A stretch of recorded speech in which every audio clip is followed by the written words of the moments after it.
Sampai kapan Yesus segala beban hidupmu. Shalom, selamat pagi Bapak Ibu Saudara-saudara yang saya kasihi. Di dalam nama Yesus, lagi-lagi berjumpa dengan saya di channel ini untuk saya terus berbagi firman Tuhan, untuk saya terus menyampaikan Injil kepada kita. Kalau mungkin saudara tidak sempat untuk belajar Alkitab di rumah masing-masing, saya berharap melalui renungan ini juga menjadi bagian saudara untuk terus mencintai firman Allah. Kiranya kita boleh bangun di pagi hari ini dalam keadaan sehat dan semangat tentunya untuk kembali berjuang, untuk kembali beraktivitas sepanjang hari ini. Saudara-saudara, firman Tuhan bagi kita di dalam kitab Wahyu pasal 2 ayat 2 sampai 4 saja. Kita membaca ayat 2 dan 3 dan 4 ya. Saya akan baca kepada kita semuanya. Firman Tuhan tertulis, "Aku tahu segala pekerjaanmu, baik jerih payahmu maupun ketekunanmu. Aku tahu bahwa engkau tidak dapat sabar terhadap orang-orang jahat, bahwa engkau telah mencobai mereka yang menyebut dirinya rasul. Tetapi yang sebenarnya tidak demikian, bahwa engkau telah mendapati mereka pendusta. Dan engkau tetap sabar dan menderita oleh karena namaku, dan engkau tidak mengenal lelah. Namun demikian aku mencela engkau, karena engkau telah meninggalkan kasihmu yang semula." Amin. Firman Tuhan, Bapak Ibu Saudara-saudara yang terkasih, jemaat Efesus adalah jemaat yang sangat-sangat dipuji. Di dalam Alkitab yang kita baca pada saat ini, dalam surat ini, jemaat Efesus dipuji karena mereka adalah jemaat yang kuat, karena mereka adalah jemaat yang giat dalam pelayanan. Mereka dikenal sebagai jemaat yang rajin, yang tekun, mampu memiliki pengajaran yang sehat, mampu membedakan mana pengajaran sehat, mana pengajaran yang tidak sehat, mana nabi palsu, mana nabi yang datangnya dan utusan dari Tuhan. Mereka bahkan mampu juga tidak terpengaruh pada lingkungan. Bahkan tadi kita baca di dalam ayat yang ketiga, mereka bahkan bertahan menderita demi nama Yesus. Ini pujian yang mereka terima. Ini yang selama ini mereka lakukan. Ini yang selama ini mereka nampakkan, perlihatkan kepada semua orang. Jemaat Efesus menjadi jemaat yang sangat diteladani. Namun dari semua pujian yang mereka terima melalui surat ini yang dialamatkan kepada mereka, ada hal penting yang hilang dari antara mereka. Apakah itu? Alkitab catat tadi ayat yang keempat, dia katakan, "Kasihmu yang semula telah hilang." Wah, ini berbahaya sekali.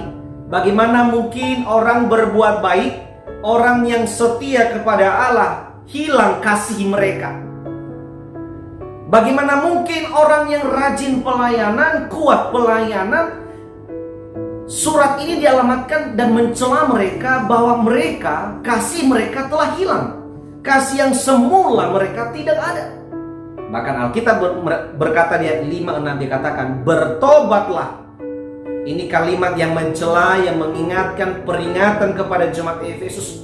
Karena kasih mereka tidak ada di antara mereka, hilang. Saudara-saudara yang terkasih, mungkinkah ada orang berbuat baik tanpa memiliki kasih? Biasanya yang kita pahami, orang berbuat baik karena dorongan kasih, ya kan? Tapi sebenarnya dalam hal yang lain, orang berbuat baik mungkin karena dipaksa atau di bawah ancaman. Orang mungkin berbuat baik karena memang kewajiban. Orang mungkin berbuat baik karena mungkin rutinitas, hal yang biasa. Akhirnya bisa kita katakan berbuat baik ini seperti mekanisme, seperti mesin. Kita bisa berbuat baik tapi kita tidak tahu apa maknanya. Hal inilah yang ditemukan kepada jemaat di Efesus. Ini juga menjadi peringatan bagi gereja-gereja Tuhan saat ini. Ini juga menjadi peringatan bagi seluruh jemaat Tuhan dan kita juga hari ini yang menjadi bagian daripada anggota jemaat di gereja. Barangkali kita mungkin selama ini semangat pelayanan, namun kasih dalam diri kita tidak ada. Dan kalimat dia katakan bertobat telah merupakan juga peringatan bagi kita. Saudara-saudara, dorongan kasih itu harus lebih besar daripada perbuatan baik kita. Kasih itu tidak pura-pura, kata Roma. Ya, Paulus berbicara di jemaat di Roma, dikatakan bahwa kasih itu tidak pura-pura, tidak pernah palsu. Maka saudara-saudara ditemukan kepada jemaat di Efesus hal seperti ini. Saudara-saudara, kegagalan gereja Efesus menjadi pelajaran berharga bagi kita hari ini. Menjadi pelajaran berharga bagi gereja Tuhan sepanjang sejarah ini, saudara-saudara.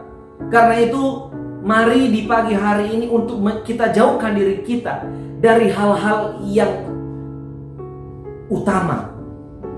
Hal yang prioritas yang Tuhan sebenarnya mau katakan kepada kita.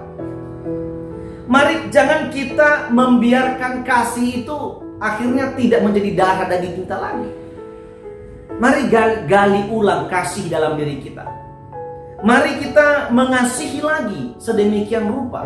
Kita mengasihi pekerjaan kita. Kita mengasihi pelayanan kita. Bukan karena dorongan jadwal. Bukan karena dorongan paksaan. Bukan karena memang supaya saya dilihat orang. Tidak. Tapi ini semua karena kasih Allah menyadarkan kita untuk pelayanan. Kasih Allah menyadarkan kita untuk bekerja, mencari nafkah. Kasih Allah menyadarkan kita untuk mengasihi keluarga kita, saudara-saudara. Bukan karena saya kepala keluarga, bukan karena saudara-saudara sebagai ibu rumah tangga, bukan karena saudara-saudara juga sebagai anak dalam keluarga, maka saya harus mengasihi, tidak. Tapi karena dorongan kasih Allah, karena dorongan pribadi Yesus Kristus yang menyadarkan kita, dan dorongan Roh Kudus juga menyadarkan kita untuk terus berbuat baik. Kiranya Tuhan menolong kita dalam firman Tuhan hari ini. Janganlah seperti jemaat Efesus yang pada akhirnya kasih mereka hilang. Apa yang kasih semula itu? Itu kasih kepada Tuhan dan kasih kepada sesama itu hilang dari antara mereka. Mereka kelihatan berbuat baik di depan banyak orang, tapi dalam diri mereka Alkitab bilang kasih mereka telah hilang. Kasihmu yang semula telah hilang. Wow, berbahaya sekali saudara-saudara. Mari dalam hidup kita jangan sampai kasih yang dari Allah yang telah Tuhan tanamkan dalam diri kita menjadi hilang, menjadi gelap karena kepura-puraan yang ada dalam diri kita. Lepaskan dirimu dari kepura-puraan dan tunjukkanlah kasih Allah lewat pelayanan, lewat pekerjaan, lewat segala tugas yang kita kerjakan dimanapun kita berada. Tuhan memberkati kita di pagi hari ini. Sampai jumpa esok hari di dalam pelayanan renungan lagi. Tuhan memberkati kita. Berharap channel ini tetap didukung untuk terus mendapatkan perkembangan di masa-masa yang akan datang. Terima kasih saudara-saudara. Selamat pagi. Shalom.